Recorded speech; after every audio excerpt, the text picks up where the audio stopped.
네, 저번 시간에 블랙보드를 이용해서 언리얼 엔진에서 제공하는 인공지능을 사용하는 방법을 설명드렸습니다. 블랙보드가 그 언리얼 엔진에서 제공하는 인공지능의 기반이 되면서 서로서로 뭐 태스크랑 센싱하는 부분이랑 비헤이비어 트리랑 뭐 이런 부분들이 서로서로 뭐 값을 블랙보드를 통해서 주고받으면서 서로서로 상관하지 않고 그냥 값을 써놓으면 알아서 읽어가고 또 써놓으면 알아서 읽어가고 뭐 이런 방식으로 서로서로 일을 한다고 이렇게 설명을 드렸습니다. 그래서 이번 시간에는 그런 블랙보드를 정말로 어떻게 사용하는지를 한번 같이 공부를 해보겠습니다. 예, 지금 이렇게 블랙보드를 열었는데요. 열면 이렇게 나오죠. 이쪽에 그러니까 새로운 키를 만들고 준비를 해놓은 거죠.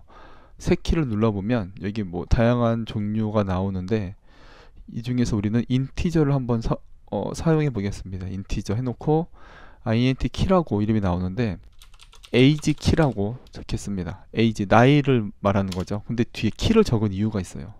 그럼 좀 이따 설명을 드릴게요. entry description이라고 되어져 있는데 설명을 적는 거죠. 그냥 나이라고 적겠습니다. 그리고 이 녀석의 타입은 인티저형.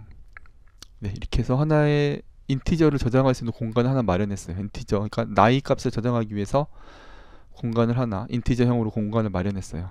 저장을 눌러주고요. 하나를 더 만들어 볼까요? 스트링으로 해서 네임 키를 만들게요. 그러니까 나이하고 이름을 적는 거죠. 네임 키 그리고 여기에 이름. 예, 이렇게 두 개의 키를 만들었습니다.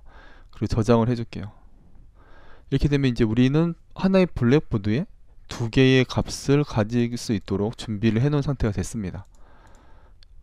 하나는 age 키, 나이, 하나는 name 키, 이름. 이렇게 두 개를 넣을 수 있도록 해놨고요. 이제 이렇게 해놨으면 얘를 이제 여러 군데에서 사용을 한다고 했잖아요. 그러면 그걸 쓸 수 있도록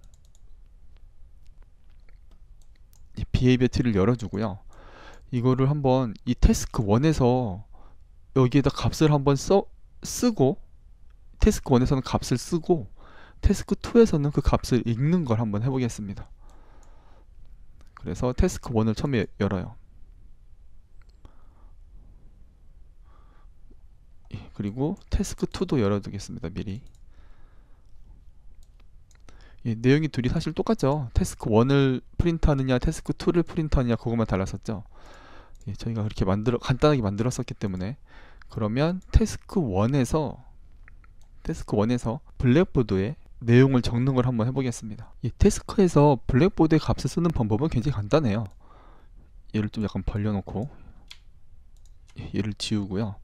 그리고 set 이렇게 컨텍스트에 따라 이를 지운 다음에요. set 블랙보드 value 그 다음에 as 어쩌고저쩌고 나와 있는 것들 우리는 지금 인티저하고 스트링을 해놨었죠. 그래서 한번 인티저를 먼저 해보겠습니다. 인티저로 해놓고 그러면 여기 값을 넣어줘야 되는데 키를 넣어주래요. 그리고 value를 넣어주래요. 우리 아까 전에 블랙보드 만들 때 키 만들었죠. age 키, name 키. 그래서 여기에 키를 넣어줘야 됩니다. 그런데 여기에 키를 흔히 되게 많이 하는 착각이나 오류가 여기서 나오는데 키 이름을 반드시 여기에 있는 이 age 키 블랙보드 현재 쓰고 있는 블랙보드에 있는 그 이름으로 적어야 된다 라고 생각을 하는 분들이 있고 그래서 그렇지 않기 때문에 오해가 생기고 막 그렇게 돼요. 그럼 저는 이제 그 메커니즘에 대해서 좀 더 설명을 드릴게요. 우선 여기 먼저 변수를 만듭니다. 그리고 얘는 애플키라고 제가 적을게요. 이해가 안 되지만 애플키라고 적겠습니다. 그리고 여기에 타입 변수 유형 적는 곳에다가 여기에 키라고 적어요. 그러면 블랙보드 키 셀렉터라는 타입이 생깁니다. 그죠? 그래서 블랙보드 키 셀렉터를 선택을 해줘요. 그러면 이렇게 파란색으로 나오게 되고 얘를 여기에다 이렇게 갖다 딱 붙여줍니다. 그럼 여기 키가 하나 만들어졌죠? 애플키. 그리고 중요한 게 여기에 인스턴스 편집 가능이라고 선택을 해줘요. 이걸 꼭 해주셔야 돼요. 그 다음에 여기 value를 이 사람은 뭐 20살이다 라고 정해줘요. 그리고 하나 더 있었죠. 이름도 넣어야 되죠. 그러니까 나이하고 이름을 넣는 거니까. 그래서 변수를 하나 또 만들어줍니다. 이번에는 바나나 키 이렇게 만들어주고, 얘도 역시 좀 전에 이게 만들었기 때문에 그게 선택이 되어져 있어요. 블랙보드 키 셀렉터가. 그 다음에 얘도 역시 인스턴스 편집 가능을 체크를 해줍니다. 이렇게. 그래서 이렇게 눈 모양이 두 개가 나와야 돼요. 그 다음에 노드를 새로 만드는데 아까랑 똑같이 set 블랙보드 BLA까지만 치면 다 이렇게 나오죠. as string, 블랙보드에 스트링 형태의 값을 써 넣겠다 라는 거죠. 그래서 이렇게 해놓고 피니시 연결해주고, 얘 지금 방금 했던 바나나 키를 여기다 연결해줘야 되겠죠. 이렇게 놓고 value는 뭐 홍이라고 적을게요. 이렇게 해서 컴파일을 해줍니다. 컴파일이 잘 됐죠. 근데 지금 제가 무슨 짓을 하나 싶으실 텐데, 키가 아까 전에 분명히 이름이 age 키하고 name 키라고 제가 적어놓고선 여기에서는 전혀 얼토당토 않은 이름의 키를 정의해줬죠. 저장을 할게요. 예. 이렇게 해놓고 behavior 트리로 갑니다.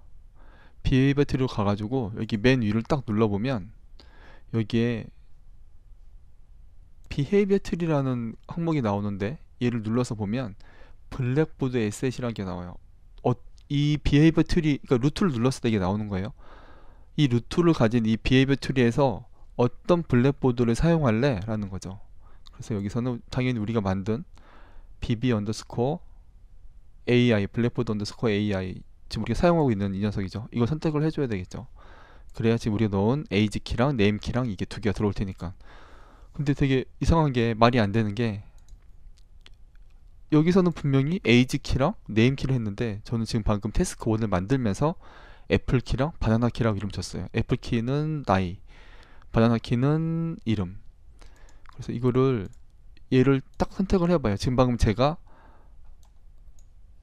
여기 루트에 블랙보드를 선언을 해줬고, 뭘 쓸지를 선언을 해줬고, 얘는 지울게요. 잠깐만, 거슬리니까. 그리고 태스크 1에 이 함수를 수정을 해서, 이 태스크를 수정을 해서 여기에 두 개의 키를 만들어서 넣었습니다. 그리고 이 태스크가 하는 일은 이 바나나 키라는 이름으로 이름을 블랙보드에 써주고, 홍이라는 이름 써주는 거죠. 그리고 애플 키라는 이름으로 나이 20이라는 값을 써주는 그런 일을 지금 하려고 하고 있어요. 블랙보드에 써주는 일을 하는 거죠. 그래서 얘를 딱 보면 얘가 갑자기 내용이 바뀌었어요. 제가 수정하고 난 다음에 밑에 애플 키 그리고 바나나 키 이렇게 이름이 바뀌었어요. 그래서 보면 애플 키가 에이지 키고 바나나 키가 에이지 키래요. 이거는 뭔가 잘못된 것 같아요. 그래서 이 태스크를 보면, 태스크에 선택한 다음에 오른쪽을 보면, 얘를 보면 애플 키하고 바나나 키라는 게 이렇게 딱 나옵니다. 그래서 여기서 애플 키라는 값이 실제로 이 블랙보드에서는 어떤 값이냐라는 걸 여기서 결정을 해주게 돼요. 애플 키는 우리 아까 전에 에이지 키였죠. 나이였죠. 그리고 바나나 키는 이름이었어요. 자, 지금 이거 보시고 이게 도대체 뭔가 라고 하실 것 같아요. 자, 다시 한번 보자고요. 우리가 태스크를 만들고 태스크 안에서 키의 이름을 우리가 마음대로 정해줬어요. 애플 키, 바나나 키 이렇게 마음대로 정의를 해줬어요. 이건 그냥 키 이름일 뿐이에요. 얘가 반드시 여기에 있는 블랙보드에 있는 이 이름이랑 같을 필요는 없습니다. 왜냐하면 behavior tree에서 얘를 이 태스크를 선택을 해놓고 여기에 애플 키라는 게 있고 바나나 키라는 게 있는데, 이게 실제로 블랙보드에서는 어떤 키냐, 뭘 뜻하는 거냐라는 걸 여기서 매핑해 줄 수가 있어요. 그럼 이제 여기까지 보신 분들은 이제 그런 궁금증이 드시겠죠? 아니, 여기서 그냥 바로 애플 키 하지 말고 에이지 키하고 여기서 그냥 바로 네임 키 해가지고 뭐 매핑이고 뭐고 할 필요 없이 바로 여기에 있는 블랙보드에 있는 거랑 똑같은 이 값을 갖다가 쓰면 되지. 도대체 왜 이렇게 어렵고 불편하게 무슨 매핑 이런 작업을 거치고 이런 쓸데없는 짓을 할까라고 생각을 하실 거고 그게 당연합니다. 근데 이게 객체 지향 설계나 그 설계 쪽을 많이 해보신 분들은 이걸 딱 보는 순간 아 설계 잘 해놨네 라고 생각하실 거예요. 이걸 왜 이렇게 놨냐면 재사용성 때문이에요. 그리고 설계를 하는 데 있어서 제일 중요하게 생각하는 재사용성, 그리고 다른 것들과의 연계를 끊어놓기 위해서예요. 지금 말이 되게 어려운데 이건 좀 제가 설명을 좀 드려야 될 것 같아요. 블랙보드를 쓰면서 제일 이해가 안 되고 초보들이 가장 많이 질문을 하고 도대체 왜 이렇게 해요? 라고 궁금해하는 부분이 바로 이 부분이라서요. 재사용성이라는 거 생각을 먼저 해보자고요. 저는 재사용성을 예를 들 때 항상 설명할 때 항상 마이클 잭슨을 예로 듭니다. 저는 마이클 잭슨을 굉장히 좋아하기 때문에 마이클 잭슨은 뭐 이렇게 안 좋게 얘기하려는 게 절대 아니고요. 가장 좋은 예라서 이렇게 설명을 항상 하고 있어요. 마이클 잭슨이 한국에 올 때 마이클 잭슨 혼자만 온 게 아니라 100명을 데리고 왔어요. 마이클 잭슨 한 명만 와도 되는데 스태프가 100명이 따라왔다고요. 그래서 그거에 대한 비용도 우리가 다 지불하고 뭐 어쩌고저쩌고. 근데 마이클 잭슨이 이렇게 100명이나 데려갔다는 거는 당연히 이유가 있겠죠. 왜 그랬을까요? 마이클 잭슨은 밥을 해주는 사람 따로 있고 머리 해주는 사람 따로 있고 뭐 옷 해주는 사람 따로 있고 춤은 뭐 예전부터 뭐 같이 했던 사람이 해야 되겠지만 그 외의 것들은 뭐 머리나 밥이나 뭐 옷이나 이런 거는 굳이 같이 안 와도 될 건데 마이클 잭슨이 꼭 나는 꼭 이 사람한테 머리를 해야 돼요. 나는 꼭 이 사람이 해주는 밥을 먹어야 돼요. 나는 이 사람이 꼭 챙겨주는 옷을 입어야 돼요. 나는 꼭 이 사람이 챙겨주는 구두를 신어야만 해요. 라고 하기 때문에 마이클 잭슨이 가면서 우르르 다 데리고 온 거죠. 이렇게. 근데 여러분들 이런 경험 여러분들도 아마 하셨을걸요?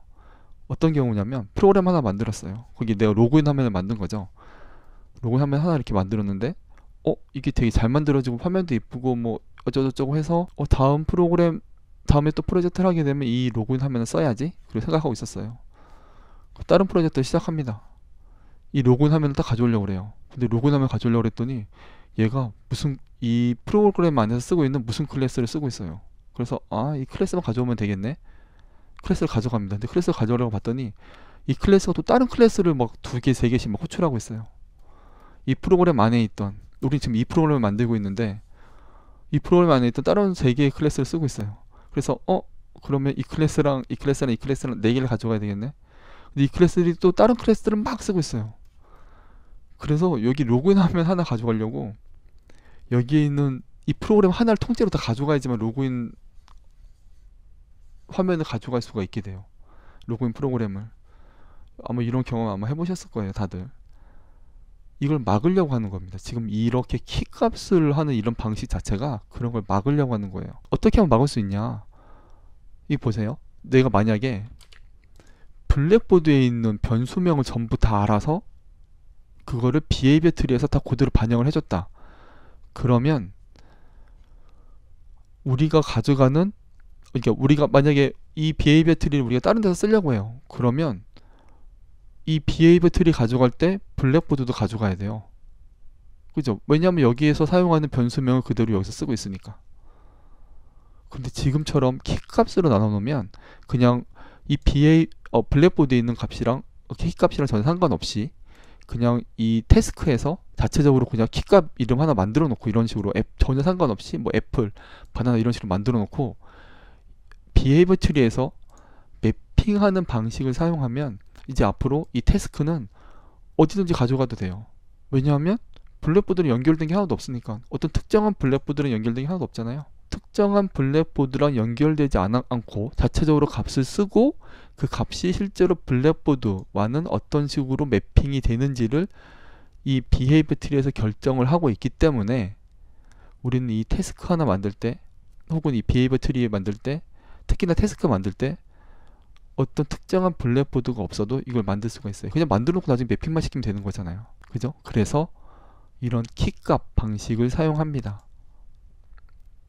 서로서로 분리하기 위해서 얘는 태스크는 블랙보드를 모르고 블랙보드는 태스크를 모르고 그냥 서로서로 그냥 값만 쓰는 거예요. 이 비헤이비어 트리가 연결을 시켜주고 있죠. 여기서 이렇게 매핑을 하면서 비헤이비어 트리는 어쩔 수 없이 블랙보드를 알아야만 합니다. 그렇지만 블랙보드하고 태스크는 서로서로 모르는 거죠. 그래서 서로 독립적으로 갖고 다닐 수가 있어요. 이 태스크를 다른 프로젝트에 갖다 써도 연결된 블랙보드가 없으니까 키값은 그냥 제 이름을 만들어서 쓰고 있죠. 그러니까 다른 프로젝트에 쉽게 가져와서 쓸 수 있게 되는 거예요. 블랙보드도 마찬가지죠. 블랙보드도 역시 어떤 태스크에 연결이 되어 있지 않으니까 그냥 막 갖다 쓸 수 있게 여기서 만든 블랙보드를 다른 프로젝트에 갖다 놓고 쓰고 뭐 이런 게 가능하게 되는 거죠. 그래서 이거는 되게 중요한 개념이에요. 그래서 여기서 비헤이버 트리에서 이렇게 연결을 매핑을 해준다. 태스크에 있는 키값이랑 실제 블랙보드, 여기 루트에다 정의를 해줬었죠.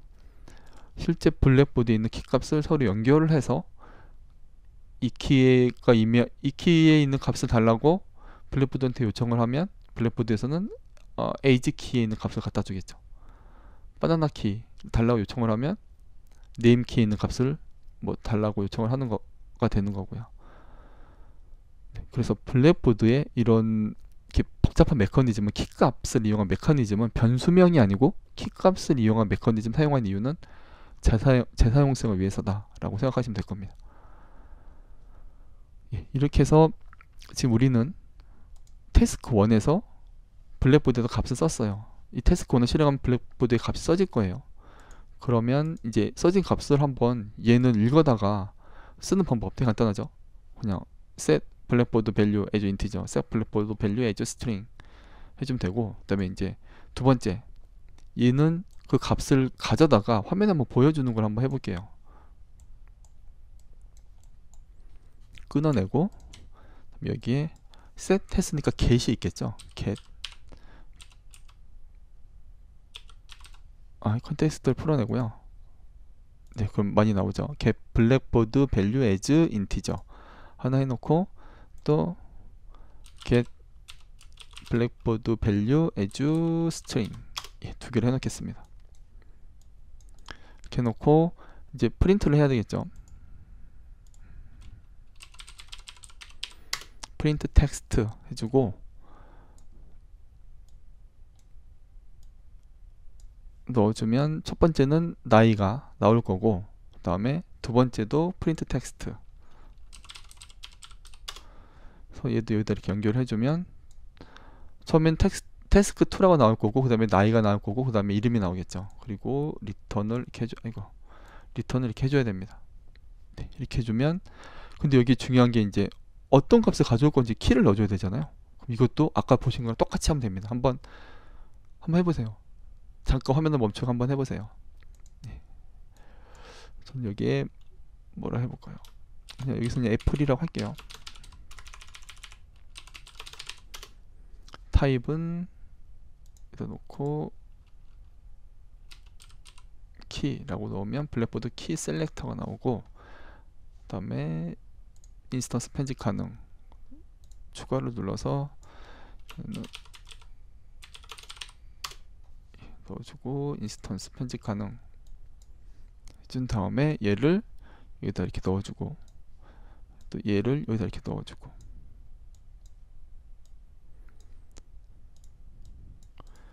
이렇게 해서 애플키라는 이름으로 받아오고 바나나키라는 이름으로 받아오고, 그래서 화면에 보여주고 끝. 네, 여기까지 한번 해보겠습니다.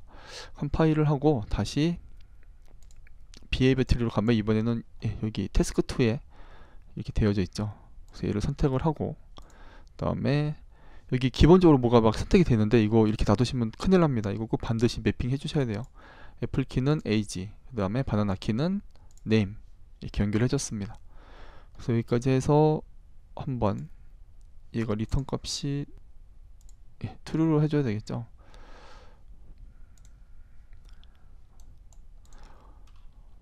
뭐 이건 근데 놔두고요. 이렇게 해서 놔두면 여기까지는 올 거고, 그 다음에 첫 번째 거 실행하고 두 번째 거 실행을 하겠죠. 그리고 실행을 합니다.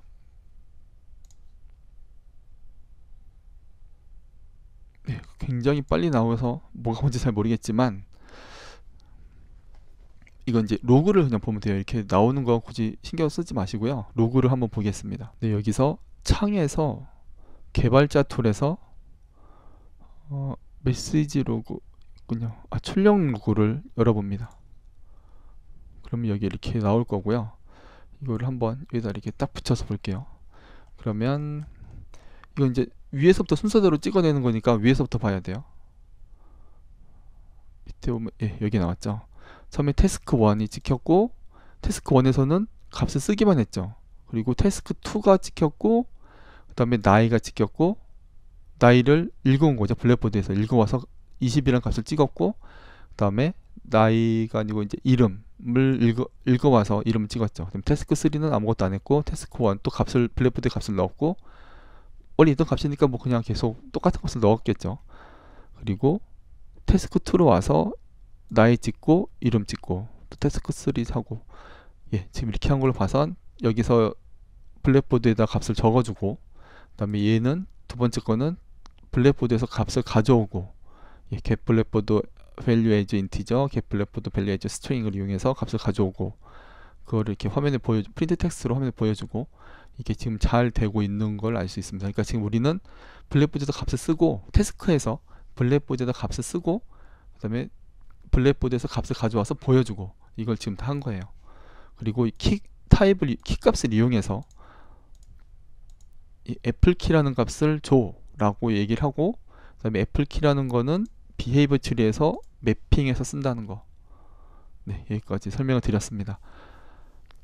블랙보드가 좀 복잡하게 되어져 있긴 하지만 이 재사용성이나 뭐 설계적인 측면에서 굉장히 잘 설계가 되어져 있는 거니까 잘 이해하고 사용만 하시면 오히려 더 이제 앞으로 더 이렇게 좋은 그런 도구가 될 겁니다. 블랙보드가. 그래서 이제 여러분들이 이제 가장 관심 있어 하시는 적군이 나를 발견했을 때 나한테 달려오도록 하는 거, 그거를 하는 건 이제 센싱 하는 부분에서 이런 식으로 블랙보드에 값을 써줘요. 태스크 1이죠. 값을 써줘요. 이렇게 블랙보드에다 값을. 아마도 나의 로케이션을 벡터 형태가 되겠죠. 벡터 형태로 블랙보드에다 만들어 놓고 새키 눌러서 이게 벡터 형태로 뭘 하나 만들어 놓고 이제 센서가 사이트 센서나 뭐 이런 것들이 나를 발견하면 블랙보드에다가 이런 식으로 써주겠죠. 나의 위치를 계속 써줍니다. 그러면 이제 다른 태스크들이 그걸 보고 나를 쫓아오도록 막 만들거나 뭐 그런 식으로 이제 인공지능을 만들겠죠. 그런 식으로 작업을 하게 됩니다. 그러니까 내가 뭘 사이트 센서가 눈으로 보는 그런 센서가 뭘 발견했다고 해서 다른 뭐 함수를 호출하거나 뭘 어떤 동작을 시키는 게 아니라 그냥 블랙보드에다 쓰고 끝. 그리고 다른 태스크들이 그 값을 읽어다가 발견했네, 여기 근처에 있네, 쫓아가야지, 쫓아가거나 총을 쏘거나 뭐 이런 동작을 하게끔 만든다는 거. 이게 인공지능의 전체적인 메커니즘입니다. 오늘은 이걸로 마치겠습니다. 감사합니다.